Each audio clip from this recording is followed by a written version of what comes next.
السلام علیکم۔ ہماری ایک بہن کا سوال آیا کہ اگر ناخن پر آٹا لگا ہو تو نماز ہو جاتی ہے؟ لڑکیاں اس بات کو اچھے سے سمجھ سکتی ہیں کہ جب نماز یا نمازیں پڑھنے کے بعد آپ کی نظر اپنے ناخنوں پر پڑے اور ان پہ آٹا لگاؤ۔ Yes, that feeling I can totally understand that, کیونکہ میرے ساتھ بھی بہت بار ایسا ہوا ہے کہ نماز پڑھنے کے بعد آپ کی نظر آپ کے ناخنوں پر جاتی ہے جہاں آپ نے پہلے آٹا گوندھا ہوتا ہے یا روٹیاں بنائی ہوتی ہیں، اور آٹے کا کچھ حصہ وہاں پر رہ جاتا ہے، جس کی وجہ سے وضو کرتے ہیں وہاں پانی نہیں پہنچ پاتا اور وضو نہیں ہوتا۔ تو جواب یہ ہے کہ کیونکہ وضو نہیں ہوا اور آٹے کی وجہ سے یا جو بھی چیز آپ کی لگی ہوئی تھی، جیسے کبھی کبھار پاؤں کے نیچے کچھ لگا ہوتا ہے، تو اس وجہ سے جو وضو ہے وہ نہیں ہوا، اور جب وضو نہیں ہوا تو وضو کے بغیر نماز نہیں ہوتی، تو نماز بھی ادا نہیں ہوئی۔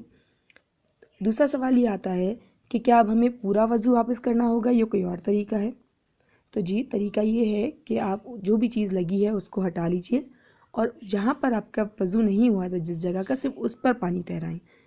پانی صرف ہاتھ گیلا کرنے سے نہیں ہو جائے گا، جیسے آپ ایک ہاتھ گیلا کر کے اس پہ لگا دیں، جی نہیں، ایسے وضو نہیں ہوگا، بلکہ آپ کو پانی وہاں سے تیرانا ہوگا۔ آپ ٹوٹی کھولیں اور اس کے نیچے ہاتھ کر دیجئے جہاں سے بھی آپ کا پانی نہیں لگا تھا، اور آپ کا وضو ہو گیا۔ آپ کو پورا وضو دہرانے کی ضرورت نہیں ہے۔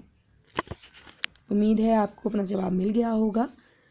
یہ چینل بنانے کا مقصد یہ ہے کہ جو ہماری بہنیں، مائیں، بیٹیاں مدرسے کے لیے وقت نہیں نکال پاتی اور اپنے دینی مسائل کا حل نہیں ڈھونڈ پاتی، ان کو ان کے دینی مسائل کا حل بتایا جا سکے، تاکہ وہ اپنی نماز، اپنی زندگی کو اور بہتر بنا سکیں، ایک اچھا مسلمان بن سکیں۔ تو اگر آپ کو بھی کوئی سوال پوچھنا ہو، کوئی مسائل ہوں، تو آپ پوچھ سکتے ہیں، ہم کوشش کریں گے کہ ان کا جواب آپ کو دیں، اور چینل کو سبسکرائب کر دیجئے تاکہ اگلے جو ویڈیوز آئیں اور اگلے مسائل آئیں وہ بھی آپ تک جلد از جلد پہنچ سکیں۔